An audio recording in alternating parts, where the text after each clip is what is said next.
여러분 반갑습니다. 정박사입니다.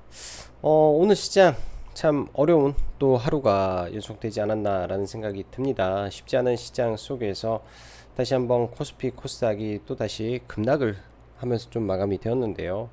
참 또 굉장히 오랜만에 환율이 1300원을 돌파를 했죠. 뭐 가장 최근이 바로 금융위기, 그러니까 미국발 금융위기 때 1300원을 돌파하고 코로나 사태가 터졌던 2020년도 3월달에 1400원 그저까지 터치를 했던 모습이었었는데, 참 오늘 우리나라 시장이 이렇게까지 1300원을 돌파해야 될 만큼 뭔가 위기가 터졌나에 대한 많은 고민을 오늘 했던 하루였던 것 같습니다.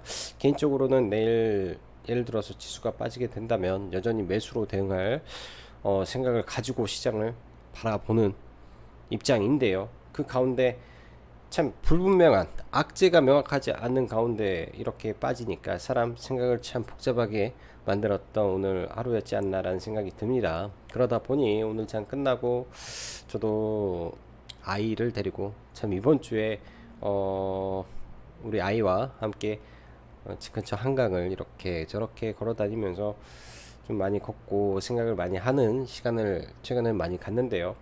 뭐 주식으로 인해서 과거에 뭐 스트레스 받고 했을 때는 술도 많이 마시고 그랬었던 것 같은데, 지금은 그러기보다는 조금 더 깨어있는 상태에서 지금 현재 이슈, 팩트에 좀 더 집중하고자 하는 생각이 그때보다는 많이 좀 늘었다라고 생각도 드는 것 같습니다.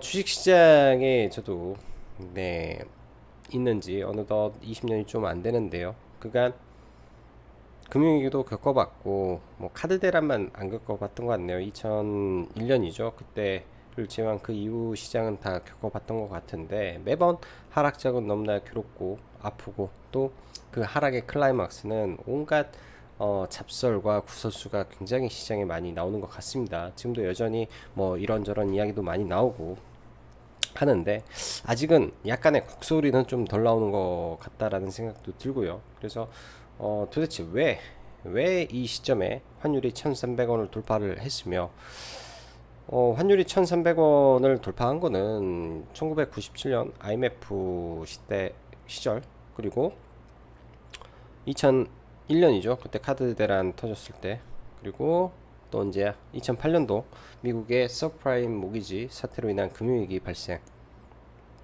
그리고 코로나 때 잠시 1300원을 터치할 뻔했던 점이 적이 있었었는데요.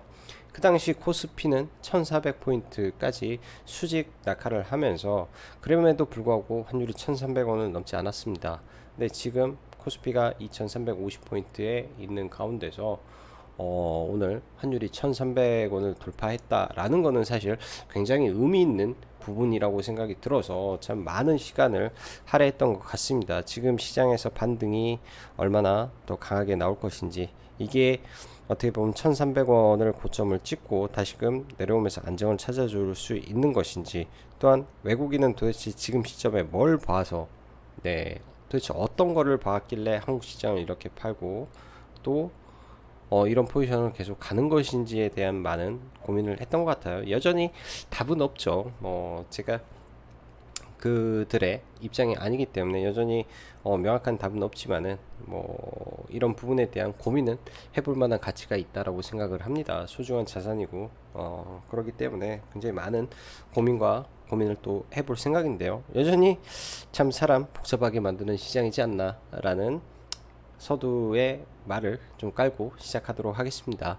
일단 굉장히 어려운 시장이고요. 반대로 기회의 시장이기도 할 거라고 생각이 듭니다. 잘하면 기회의 시장이고 생존한 자가 분명히 많은 것을 취할 수 있는 시장이고, 이번에 하락장 끝에는 분명히 또 장기 상승이 이루어질 건데, 그 선순환 구조가 너무 힘든 과정이 있기 때문에 시간은 걸릴 수 있겠다라는 생각이 듭니다. 왜?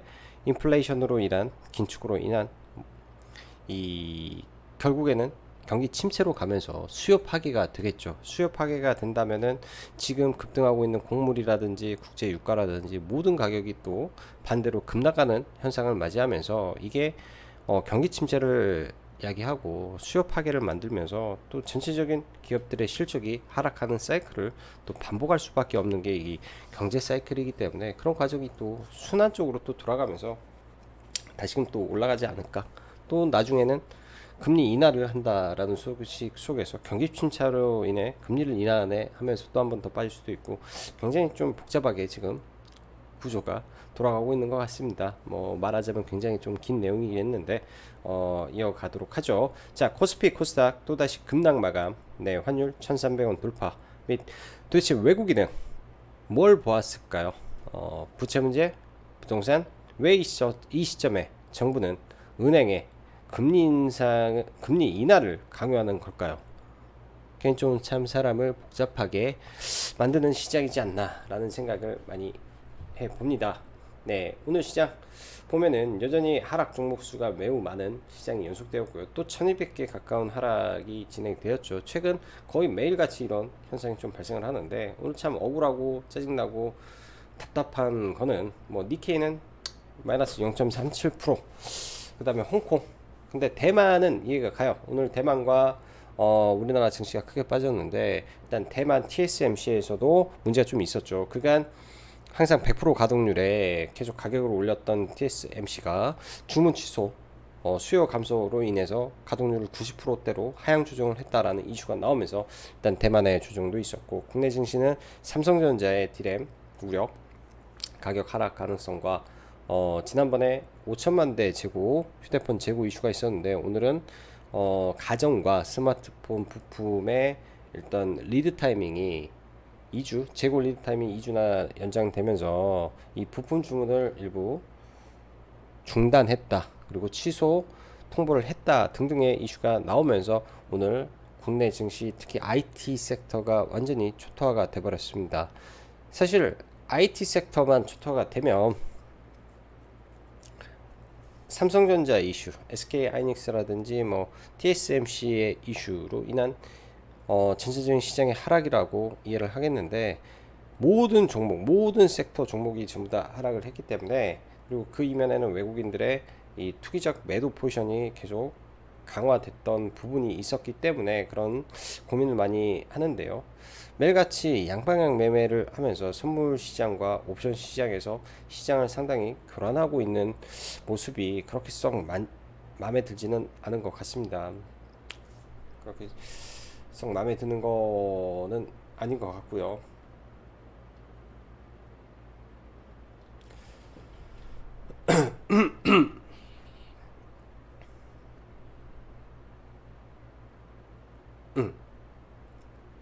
오늘도 보면 시장의 시종 잔고가 상당히 많이 줄어든 가운데서 환율이 이게 이제 1297원인데 오늘 장중에 환율이 좀 내려갔네요. 아까는 1300, 네, 1304원까지 올라가면서 굉장히 많이 올랐었는데 아마 나스닥 선물이 일부 반등을 하는 거 아닌가라는 생각도 들고요. 변동성이 큰데 와, 2%대에서 마이너스 1.5%까지 순식간에 하락폭을 좀 줄였는데, 이런 영향 때문에 일단은 환율이 좀 내려가지 않았나라고 생각이 듭니다. 그렇지만 환율이 매우 높은 위치에서 지금 움직이고 있다라는 것은 변함이 없는 내용인 것 같고요. 좀 내려가서 아래 환율표를 좀 보면 그간 금융위기 때, 그러니까 외환위기죠. 외환위기 당시 1,300원을 한번 넘었었고요. 2001년 뭐 LG 카드 사태로 인한 카드 대란 때 이런 현상이 발생했고, 이 아래 구간에서 엄청난 또 워낙 강세 시장이 진행이 되다가 미국의 이 금융위기가 터지면서 급격하게 올라왔을 때 시장이 폭락을 했던 이 당시의 환율 레벨까지 올라갔습니다. 이 세 번의 경우에는 전부 다 이 경제 전반에 엄청난 뭐 데미지가 터지면서 이런 변동성을 보였었는데, 사실 아직까지는 우리나라 대한민국에 어떠한 현상도 발생되지는 않았습니다. 근데 왜 이 시점에 환율이 이렇게 올라갔을까에 대한 많은 고민은 해봐야 되지 않나라고 생각이 듭니다. 그 이면에는 부동산 이슈가 내관이 되지 않을까라는 개인적인 우려를 하고 있고요. 그런 부분은 우리가 매일매일 체크를 하면서, 왜 투자를 한다라고 하는 입장에서는 매일매일 체크를 하면서 부동산에 어떤 이슈가 있어서 과연 이런 부분이 우려가 우려감을 키우는 것인가에 대한 생각을 많이 해봐야 되겠죠. 지난 문재인 정부 때 이 대출 금리 관련된 대출 연체에 관련된 부분에서 뭐 기업 그다음에 개인 부채 뭐 등등에 대해서 세 차례 대출 연장을 해준 걸로 저는 기억을 하고 있습니다. 이번에 그러니까 아마 네 번째였던 것 같은데 갑작스럽게 금리가 올라가는 시점에 한은도 빅스텝을 밟을 것이라는 우려감 그리고 한미 금리 역전에 대한 우려감 등이 외국인들로 하여금 한국 증시에서 자금 이탈을 불러일으킨 건 아닌지에 대한 고민이겠죠. 이게 이제 완전 거시적인 시점에서 한국 시장을 봤을 때 외국인 입장에서는 굉장히 좀 부담스러운 모습이었지 않을까라는 생각이 듭니다. 그런 부분이 코로나 시대와는 코로나 발생됐던 2020년 당시와는 전혀 다른 환율의 성격을 만들어냈기 때문에 일단 주식의 반등에서 즉 추세적인 주식의 반등이 나오기 위해서는 환율이 안정화가 돼야 될 거라고 생각이 듭니다. 반대로 생각해 보면 지금 1,300원 위치에서는 외국인이 어찌 보면 한국 증시를 훨씬 더 싸게 살 수도 있는 거죠. 보유하고 있다면 환차손이 엄청나게 크겠지만 신규 매수 입장에서는 굉장히 싼 가격에 한국 증시를 주식을 사고 주식이 올라가고 환율이 떨어졌을 경우에는 환차 이익이 발생하는 구간임에도 불구하고 왜 팔았을까에 대한 고민을 동시에 해보고 있습니다. 그래서 개인적으로는 많은 생각을 하고 좀 복잡한 심내가 있다 정도로 생각을 해 주시고요. 자, 이거는 신용인데요. 최근 신용이 급격하게 줄어드는 모습입니다. 매일 3천억, 5천억씩 좀 줄어들고 있는데 아마 이틀 지연이기 때문에 내일은 지금 정확히 말하면은 22조 구간에서부터 꺾어져 내려오기 시작한 신용이 20조에 머물러 있겠죠. 내일은 제 생각인데 뭐 1조 9,500, 19조 5천억, 모레는 아마 19조 원. 좀 며칠 있으면 거의 한 17조까지 떨어지게 될 수도 있지 않을까라는 생각이 듭니다. 지금 시점에서 신규로 신용에 막 들어오려는 사람들이 있을까라는 생각이 드는데 지금 구간에서는 레버리지를 굉장히 조심해야 되지 않나 생각이 들어요. 차트적으로 자칫 잘못하다가는 이 프레시 크래시라는 현상이 발생을 하게 된다면 굉장히 위험할 수도 있는 구간이라 그런 구간이 없이 지나가기를 개인적으로 생각을 해보고요. 오늘 시장 특이점은 여타 아시아 증시는 그렇게 박살나지는 않았는데 국내 증시만 유독 박살났었는데 일단 개인적으로 좀 특이해서 이거는 좀 넣어봤습니다. 보면은 순매수 금액이죠. 이거는 개인이에요. 개인이 오늘 하루 종일 사다가 장 막판 정확히 2시 40분에 대량 매도가 나옵니다. 엄청나게 매도를 했어요. 이 짧은 구간에 한 천 몇백억 그냥 순식간에 개인들이 코스닥에 투매를 던졌다라는 거는 반대 매매에 대한 혹은 내일의 부담감에 대해서 물량을 대거 손절매가 나오지 않았을까라는 생각이 듭니다. 비록 오늘 시장이 급락을 했지만은 내일 충분히 아래 꼬리를 달면서 돌려 세울 수 있는 모습은 이 부분에서는 약간은 봤는데요. 그런 부분이 추세적으로 연속이 될지에 대한 의문이 좀 있어서 또 단기적으로 좀 시장을 바라봐야 되지 않나 라는 생각도 좀 조심스럽게 하고 있습니다. 그만큼 지금 시장이 굉장히 변동성도 크고 굉장히 어려운 모습이기 때문에 그런 부분을 생각하면서 봐야 되겠죠. 자, 준비한 내용 읽어보면서 전일 아시아 증시의 전반적인 강세 속 유독 국내 증시만 약한 흐름 속에 미 증시 사실 어제 2%권 반등이라 그래도 시가 좀 강하게 튀어주고로 봤는데 그런 흐름도 별로 없었던 것 같아 아주 개인적으로는 기분 나쁜 증시의 흐름이 연속되고 있다 생각이 듭니다. 최근 삼성전자의 휴대폰 재고 5천만 대 이슈에 이어 금일 가전 스마트폰 주문 중단 및 취소 이슈 기사가 장전에 있었는데요. 이러한 부분을 확인을 하지는 못했는데 일단 기사와 더불어 디램 가격 하락 우려까지 더해지며 시가부터 오늘도 외국인과 기왕할 거 없이 대량 매도가 쏟아지며 시작부터 장 끝날 때까지 원의 하락이 좀 이어졌습니다. 금일 하락의 원인을 나열을 하자면 여러 가지가 있을 것으로 생각이 드는데 우선 당연히 삼성전자 이슈가 첫 번째가 될 것이고 반도체 이슈의 재고 리드타임 증가에 따른 뭐 발주 중단 이슈 등등 사실 엄청 큰 부분은 아닌 것으로 확인되었으나 심리가 완전히 얼어붙으면서 IT 섹터가 일단 기본적으로 초토화가 되었고 사실 반도체 이슈라면 삼전이 마이너스 3% 이상 급락을 해야 되고 하이닉스는 마이너스 5% 이상 급락이 나왔어야 되는데 그렇지도 않으면서 나머지 전 섹터가 급락을 했다.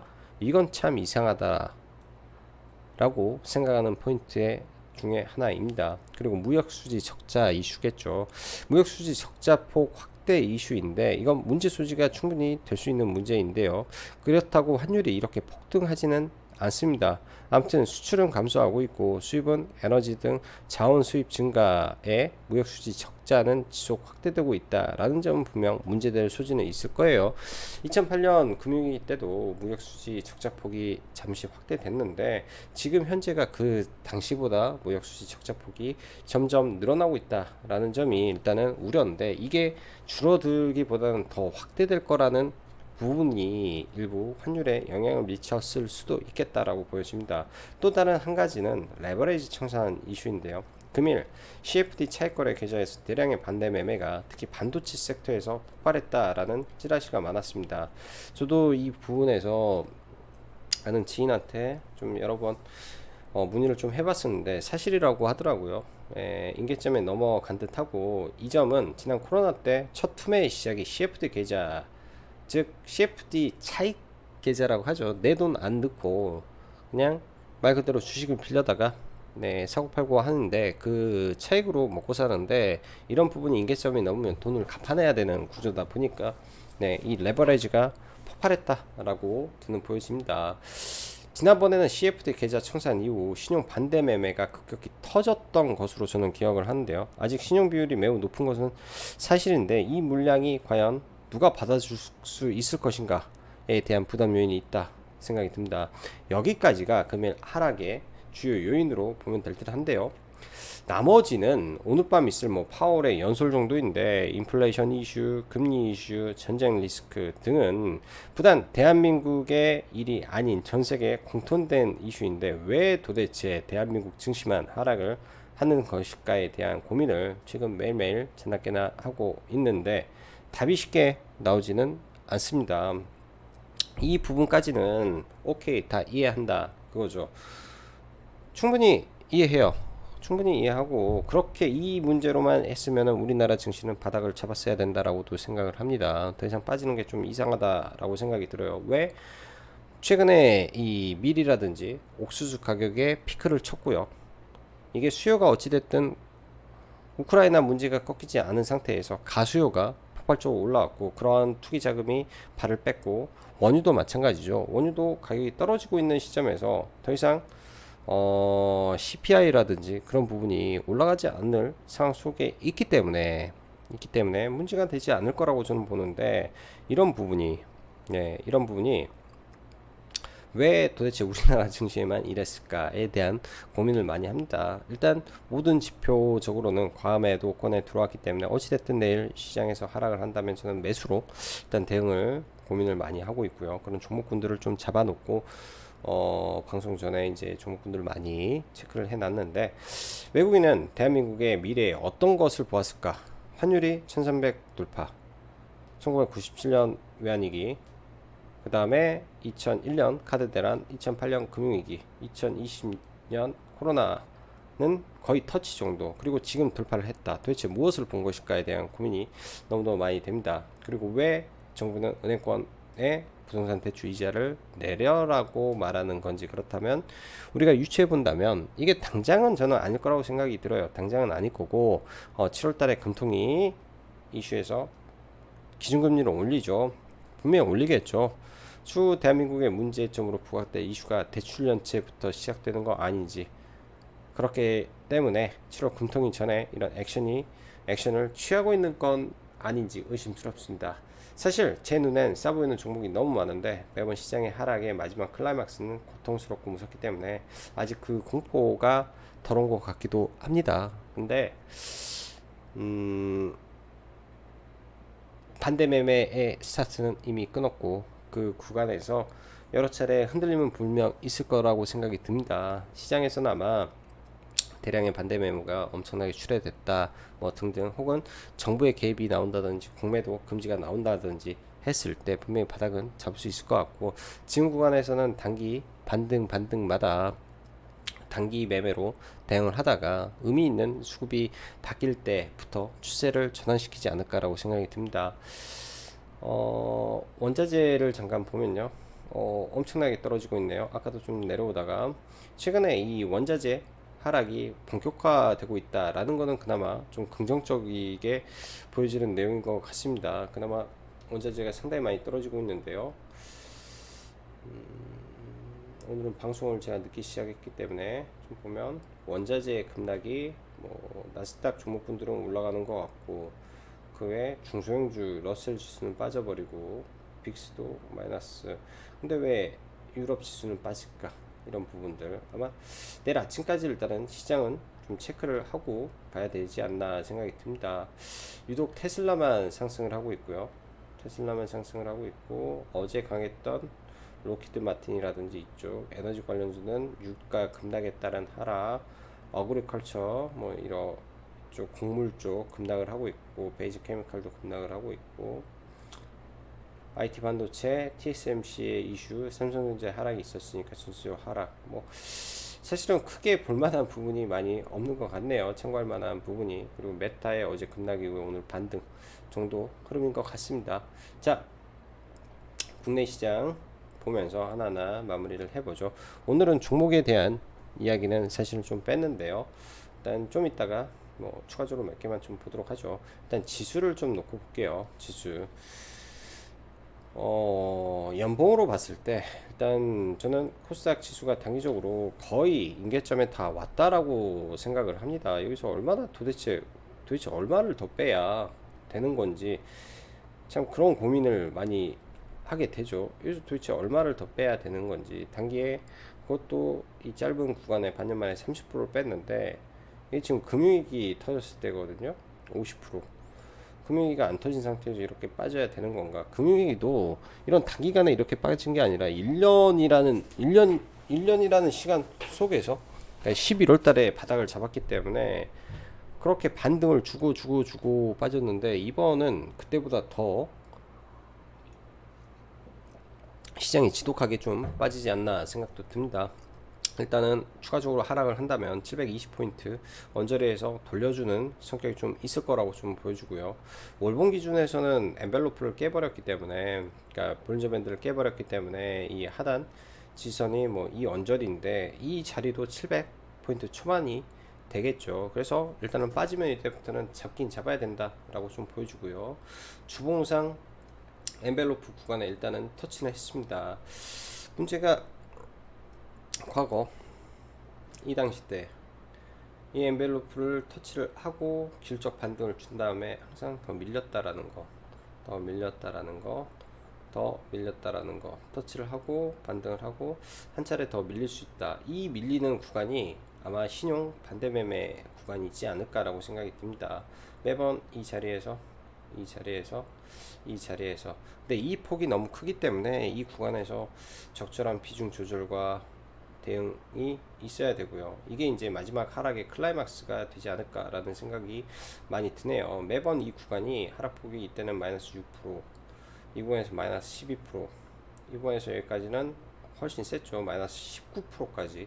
그러니까 이 자리, 이 구간이 우리가 신경을 더 많이 써야 되는 마지막 클라이막스 자리지 않나 생각이 듭니다. 올랐다가 밀려버리는 모습이 나오는지 안 나오는지만 좀 체크를 해야 될 것 같고요. 코스피 기준에서는 당연히 삼성전자가 반등하지 않는 이상 지수에 드라마틱한 반등이 좀 나오지 않을 것 같은데요. 일단 삼성전자가 많이 밀려 있기는 하죠.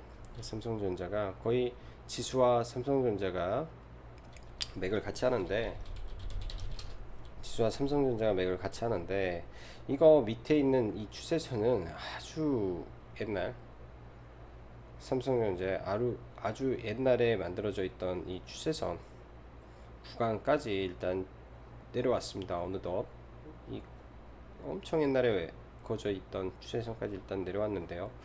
이 구간에서 항상 삼성전자가 이 추세를 잠시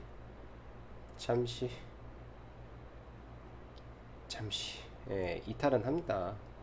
잠시 이탈을 하는데, 그 추세선에서는 항상 아직까지는 다 돌려주었더라 라고 생각을 한다면 이 아래 구간에서는 돌려줄 가능성이 있겠죠. 그만큼 많이 떨어지기도 했지 않나 생각이 듭니다. 삼성전자의 반전 흐름 속에서 아마 지수의 턴이 좀 나올 것 같고요. 그렇다고 이제 삼성전자를 기대 수익률로 놓고 보기에는 기대 수익이 크지 않기 때문에 IT 소부장 안에서 종목을 잘 발굴을 해야 되겠죠. 여전히 제 생각은 DDR5 종목을 지대였던 잡아서 끌고 갈 계획을 가지고 있기 때문에 그런 종목군들 좋은 자리가 온다면 뭐 이미 와 있죠. 아비코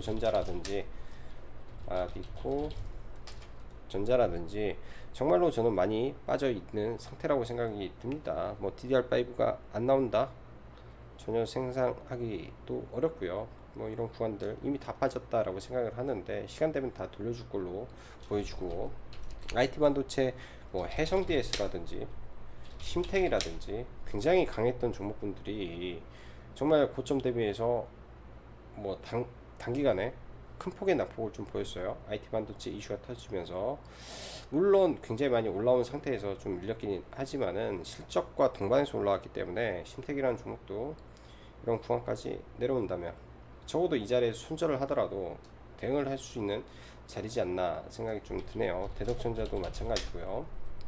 이 구간에서 이자를 깬다면 첫 스타트를 끊었던 자리들이기 때문에 이런 구간에서 한번 봐볼 수가 있겠죠. 여러 번의 지지와 저항이 있었던 자리들 한번 볼 수 있는 종목군들이 IT 반도체에 조금 열려 있지 않았나 라는 생각도 합니다.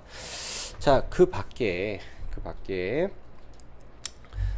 이럴 때는 각 업종 대표주들, 그 다음에 우량한 종목군들이 우수수 떨어지게 되겠죠. 과거에 로봇 관련해서 뭐 SPG라든지 로봇 관련해서 감속기 관련된 실적을 내는 유일한 기업이다 라고 말씀드렸는데, 이런 종목도 사실 굉장히 좋은 추세를 바탕으로 잘 올라갔던 종목입니다.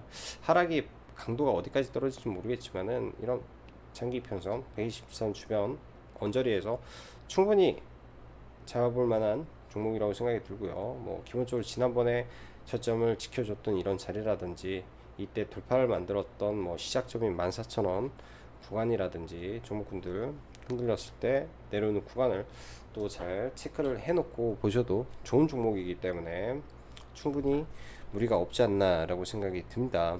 일단 시장에서는 에코프로 BM이나 LNF나 뭐 시장 대비해서 월등히 센 종목이죠. 이런 종목군들은 사실 시장이 반등을 하게 되면 동반해서 시장보다 아웃퍼폼을 할 가능성은 매우 높습니다. 뭐 코스모, 신소재도 단기적으로 급락을 만들어 버렸는데요. 뭐 이런 종목군들 시장에 올랐을 때 다시 올라갈 수 있는 모습을 만들어 주겠죠. 굉장히 강했기 때문에, 시장 대비 강했던 종목이기 때문에 그런 모습을 저는 보여주지 않을까라고 생각이 드네요. 굉장히 많이 빠졌잖아요. 시장 대비 강했던 종목군들이 많이 밀렸을 때, 이런 자리 추가적으로 빠졌을 때는 제가 볼 때는 충분히 다시 봐볼 수 있는 게 2차전지, 양극재 및 최근에 강했던 몇몇 종목군들 충분히 고민을 해봐도 되겠다라고 보여집니다. 저는 오늘 시장에서 매매를 했던 종목군들은 사실 별게 없었던 것 같아요. 어제도 그런 종목 말씀드렸죠. 시장이 만약에 안 좋다면 누보라는 종목을 볼 계획이다 라고 말씀드렸는데, 지수가 시가부터 갭을 들다 보니까 이런 곡물주 위주로 다시 수급이 갭을 주고 급락을 하다 보니까 곡물주 위주로 수급이 좀 들어왔는데요. 저는 현대사료의 점상은 보지를 못했기 때문에 매매를 못했고, 일단 돌파는 이 자리 돌파할 때 들어가서 뭐 적당한 구간에서 차익 실현을 하고, 오후에 이 구간이죠.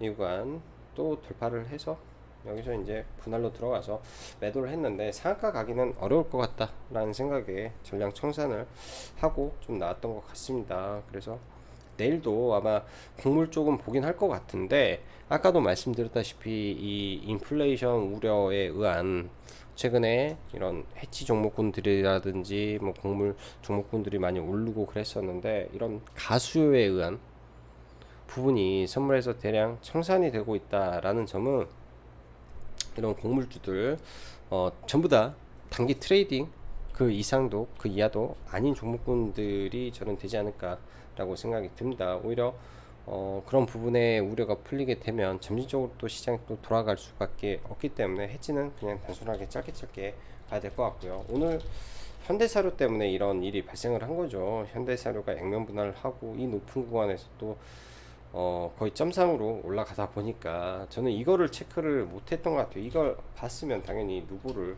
좀 봤겠죠. 누보를 그냥 시가부터 봤을 건데 나중에 보다 보니까 그랬고, 지난번에 이제 현대사료가 강세를 보였을 때 한일사료가 동반해서 급등을 하다 보니까 동반해서 올라가지 않았을까라고 생각이 듭니다. 그래서 내일 본다고 하면은 누보나 누보 정도 흐름을 보지, 그 외의 종목은 아마 보지는 않을 것 같네요. 그 외의 종목은 아마 보지는 않을 것 같고, 2차전지라든지 그 다음에 많이 빠진 우량주들 중에서 또 종목을 좀 압축을 해봐야 되지 않겠느냐 생각이 듭니다. 너무나 많은 종목군들이 지금 우후죽순으로 많이 밀려 내려왔기 때문에 사실 종목을 볼 수 있는 종목은 정말 많은 것 같아요. 너무나 많은 종목군들이 지금 밀려와서 저도 종목군들을 이것저것 다 계획을 좀 세워놓고 오늘 시장을 바라보는데요.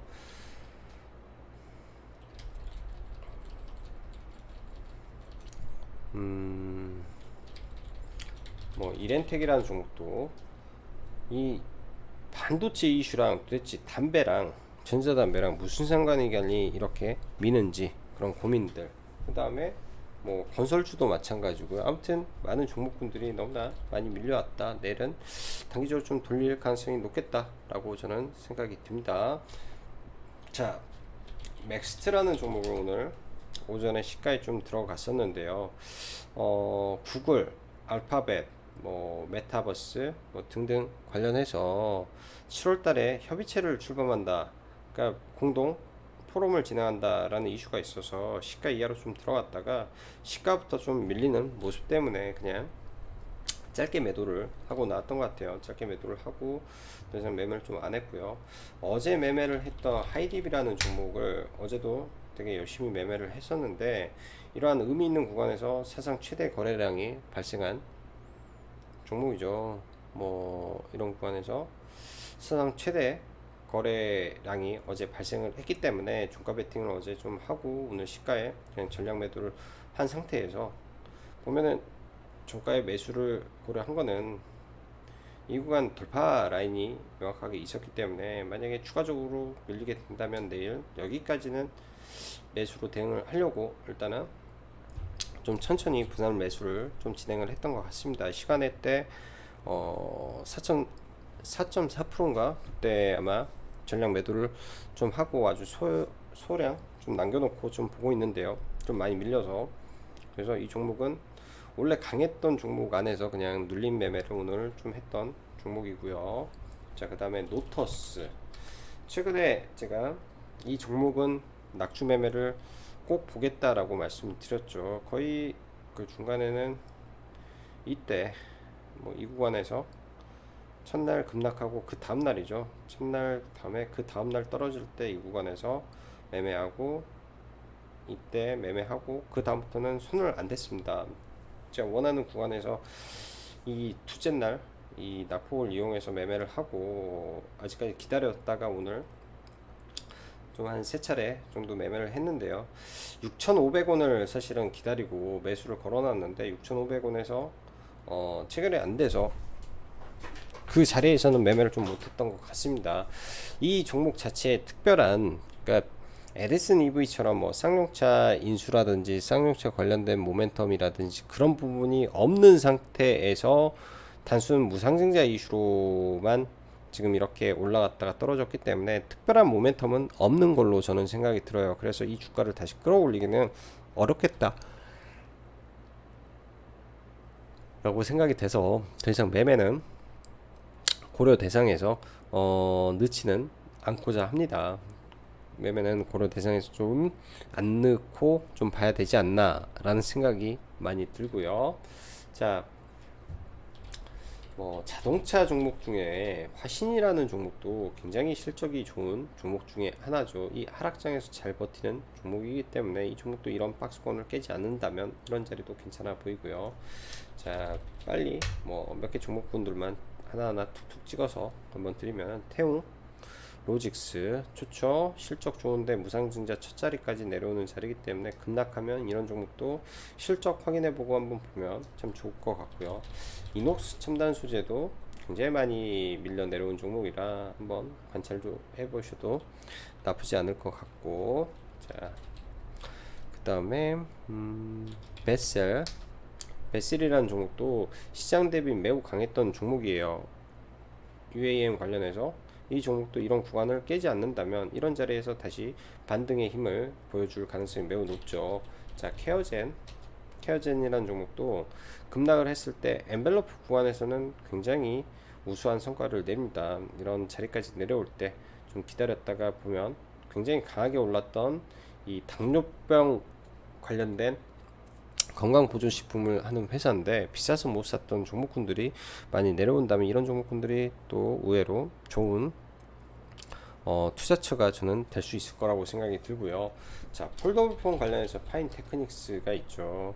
이 종목도 굉장히 추세가 강했던 종목 중에 하나입니다. 박스콘을 잘 만들어 놨고 휴대폰, 그러니까 다른 스마트폰은 다 감소를 할지언정 폴더블폰은 감소를 하지 않겠죠. 뭐 추가적으로 경쟁사, 그러니까 뭐 추가적으로 이 내장 힌지를 납품하는 기업이 생긴다면 모를까, 그렇지 않은 이상은 그렇게 문제가 되지는 않을 걸로 생각이 드네요.